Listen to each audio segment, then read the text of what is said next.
Hello అండి. అందరూ ఎలా ఉన్నారు? మేమైతే బాగున్నాం. మీరు కూడా బాగుండాలని కోరుకుంటున్నాను. ముందు ఈ సంవత్సరం డీఎస్సీ రాస్తున్న వాళ్ళందరికి ఆల్ ద బెస్ట్ అండి. అందరూ కూడా బాగా రాయాలి. మంచి మార్క్స్ రావాలని కోరుకుంటున్నాను. ఈరోజు టాపిక్ ఏంటంటే మనకి తెలుగు మెథడాలజీలో మనకి సెవెంత్ లెసన్ అవుతుందండి. సెవెంత్ లెసన్ మనకి ప్రణాళిక రచన అండి. సెవెంత్ లెసన్ మెథడాలజీలో ప్రణాళిక రచన. దీనికి ముందు మనం మెథడాలజీకి సంబంధించి ఆరో లెసన్ వరకు చెప్పుకున్నామండి. అంటే sixth lesson, first lesson, second, third, fourth, fifth, sixth lesson వరకు మనం కంప్లీట్ చేస్తాము తెలుగు మెథడాలజీ. ఈరోజు మనం ఫస్ట్ వీడియో సెవెంత్ లెసన్కి సంబంధించి చేయడం జరుగుతుంది. అలాగే మన ఛానల్లో మనకు డిఎస్సికి సంబంధించి తెలుగు కంటెంట్ అనేది కంప్లీట్ చేస్తాము. మన ఛానల్లో పెట్టాం చూడండి. థర్డ్ క్లాస్ నుంచి కూడా చెప్పడం జరిగింది. క్లాస్ వైజ్ చెప్పాము, లెసన్ వైజ్ కూడా చెప్పామండి బిట్స్. క్లాస్ వైజ్ చెప్పాము, లెసన్ వైజ్ చెప్పాము. అందువల్ల మనకి వీడియోస్ అనేవి చాలా ఎక్కువ వచ్చాయి.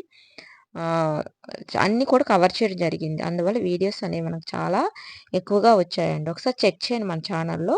మన డిఎస్సికి సంబంధించి మన ఛానల్లో ఒక ప్లేలిస్ట్ ఉందండి. జీడిఎస్ ఛానల్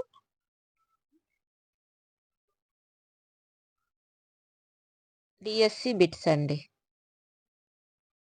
బిట్స్ అనే ఒక ప్లేలిస్ట్ ఉంటుంది. అది ఓపెన్ చేస్తే మీకు డిఎస్సికి సంబంధించి అన్ని వీడియోస్ కూడా అందులో ఉంటాయండి. జీడిఎస్ ఛానల్ డిఎస్సి బిట్స్ అని ఒక ప్లేలిస్ట్ ఉంటుంది. అది ఓపెన్ చేయండి. అన్ని వీడియోస్ నేను చేసినవన్నీ ఉంటాయి.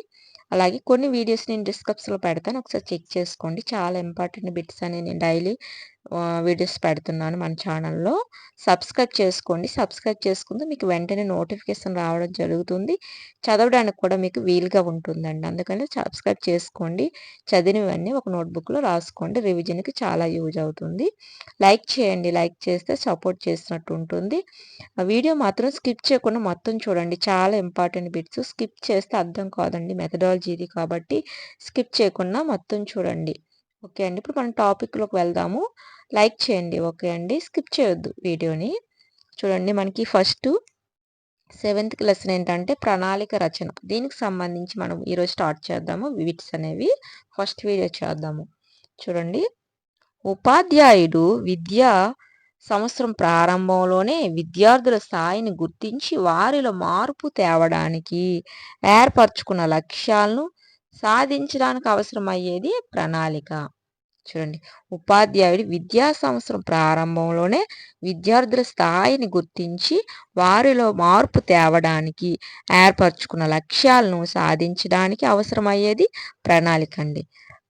అలాగే బోధనా ప్రణాళికను అందుకు అవసరమైన పరికరాలను అభివృద్ధి చేసుకోవడానికి శిశు మనస్తత్వ శాస్త్ర సూత్రాలు, క్రీడా పద్ధతులు సరిపోతాయని విద్యావేత్తలు పేర్కొంటారు. దానికి గల పేరు సైకో సైకోలా సైకోలోగిజం అండి. ఇది చూడండి, బోధనా ప్రణాళికను అందుకు అవసరమైన పరిసరాలను అభివృద్ధి చేసుకోవడానికి శిశు మనస్తత్వ శాస్త్ర సూత్రాలు, క్రీడా పద్ధతులు సరిపోతాయని విద్యావేత్తలు పేర్కొంటారు. దానికి గల పేరు ఏంటంటే సైకోలోగిజం అండి. సైకోలోగిజం.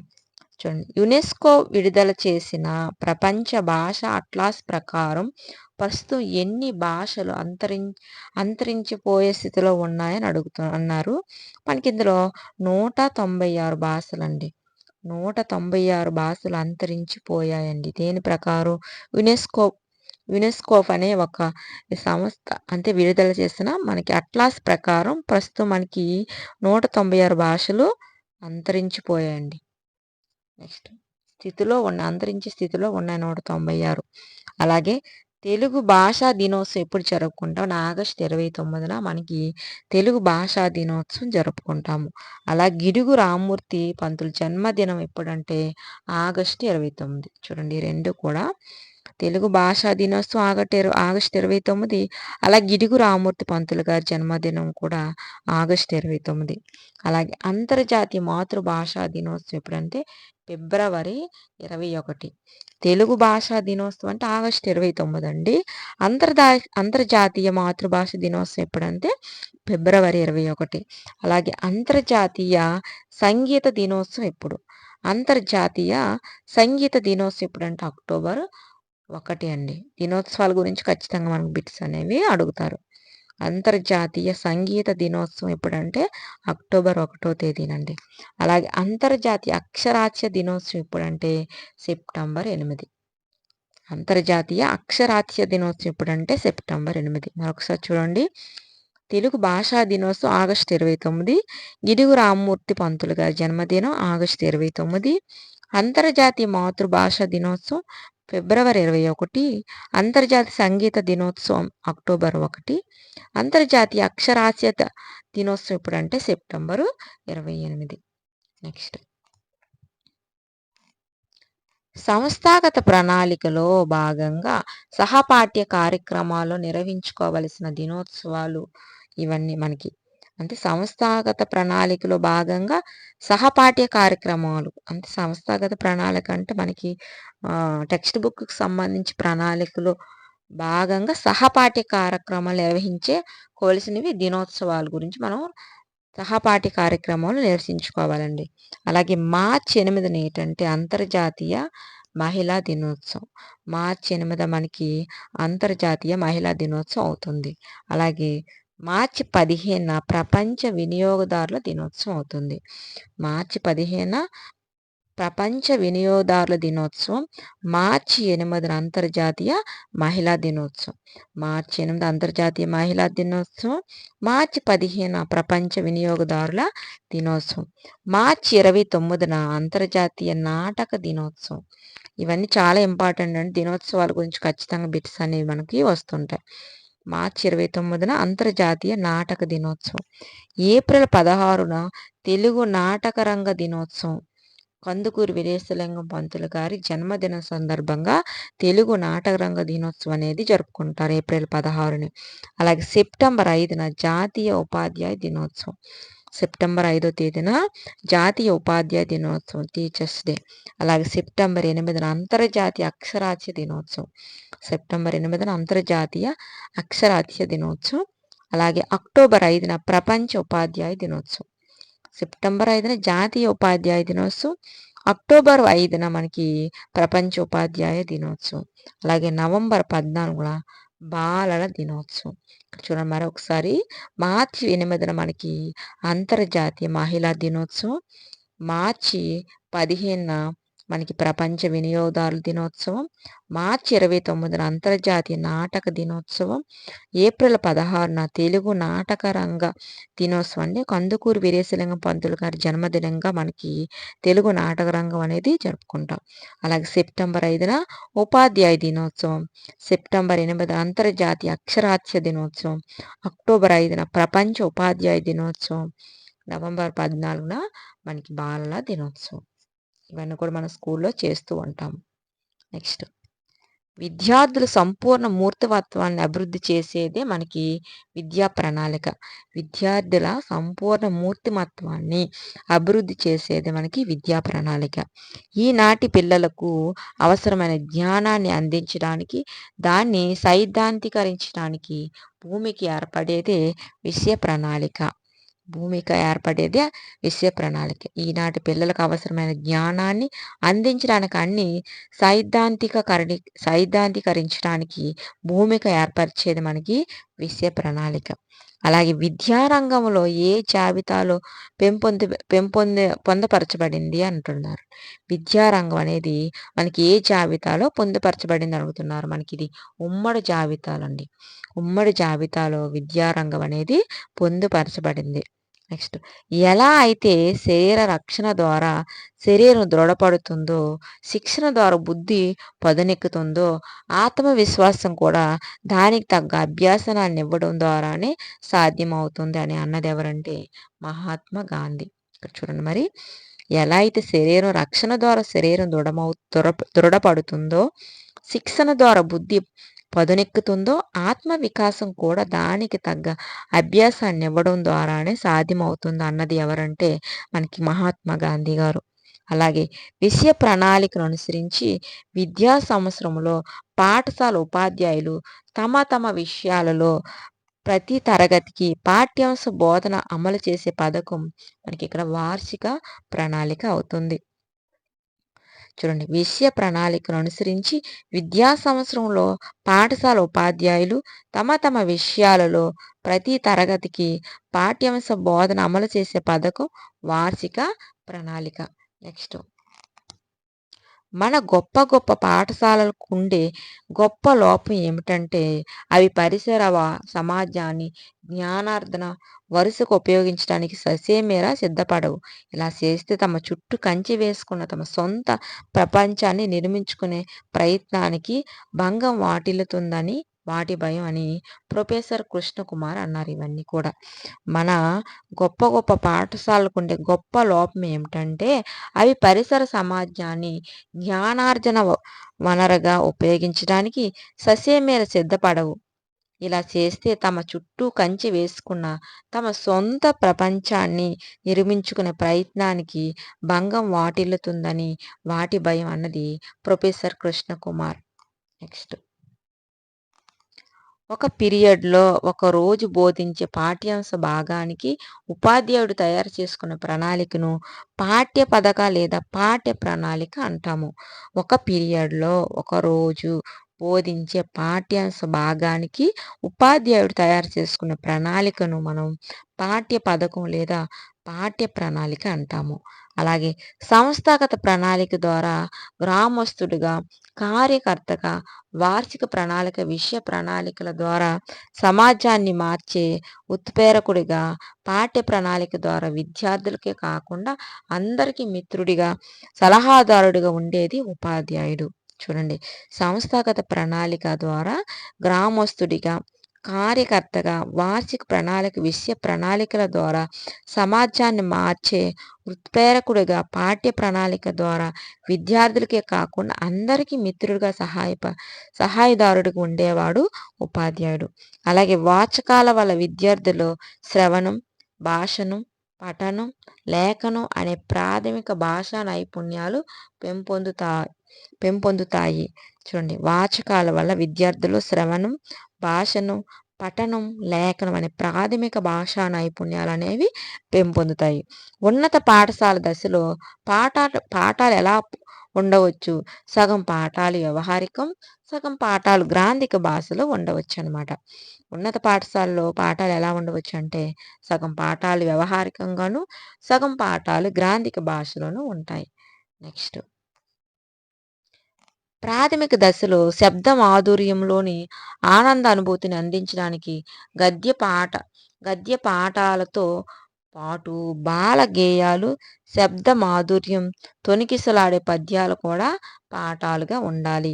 ప్రాథమిక దశలో శబ్ద మాధుర్యంలోని ఆనంద అనుభూతిని అందించడానికి గద్య పాఠాలతో పాటు బాల గేయాలు, శబ్ద మాధుర్యం, తొణికిసలాడే పద్యాలు కూడా పాఠాలుగా ఉండాలి.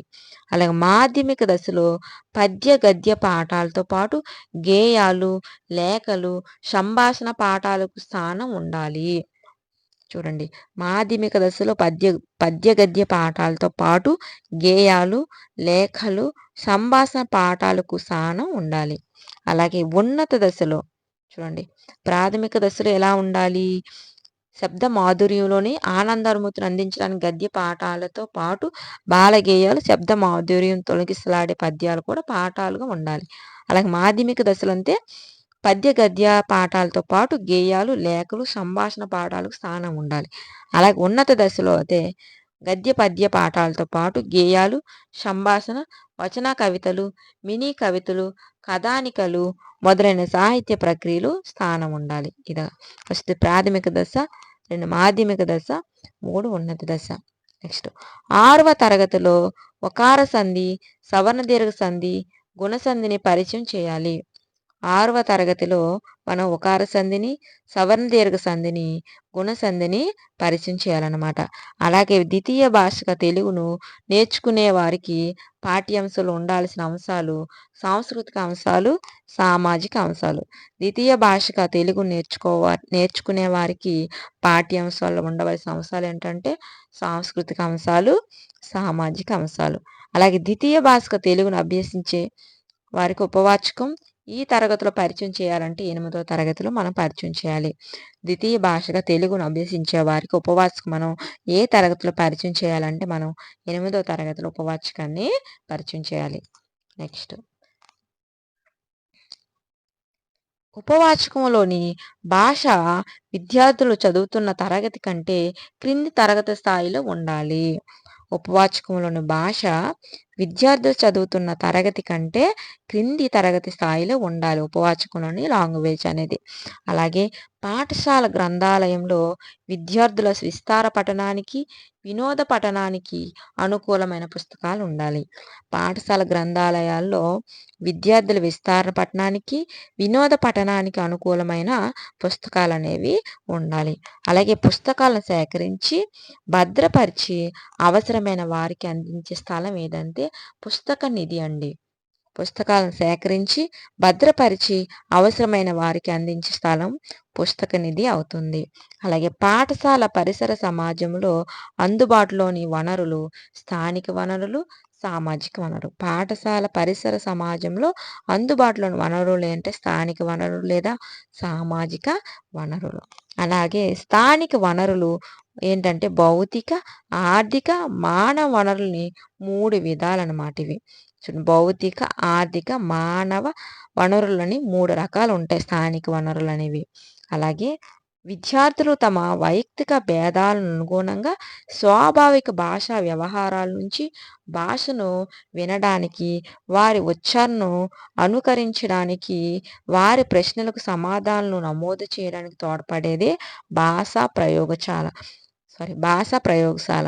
విద్యార్థులు తమ వైయక్తిక భేదాలకు అనుగుణంగా స్వాభావిక భాషా వ్యవహారతల నుంచి భాషను వినడానికి, వారి ఉచ్చారణ అనుసరించడానికి, వారి ప్రశ్నలకు సమాధానాలను నమోదు చేయడానికి తోడ్పడేదే మనకి భాషా ప్రయోగశాల.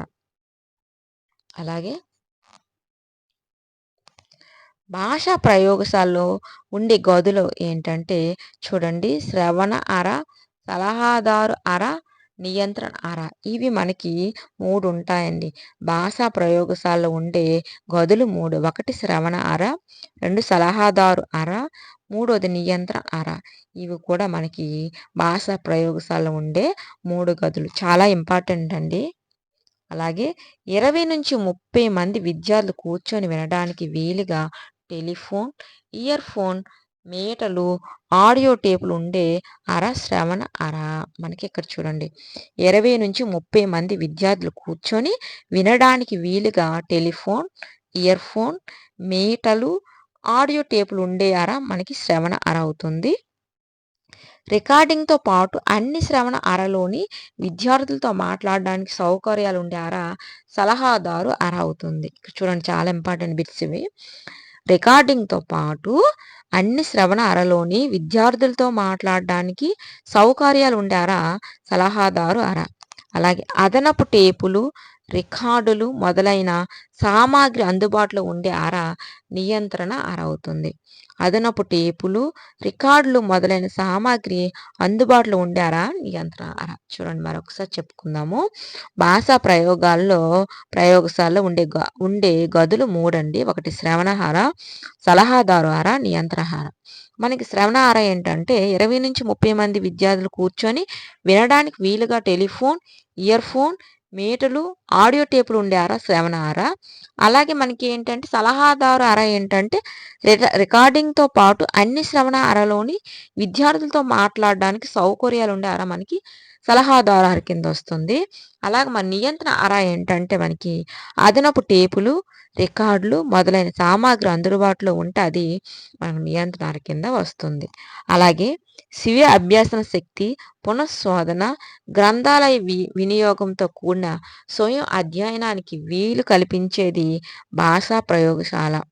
స్వయం అభ్యసన శక్తి, పునఃశోధన, గ్రంథాలయ వినియోగంతో కూడిన స్వయం అధ్యయనానికి వీలు కల్పించేది భాషా ప్రయోగశాల.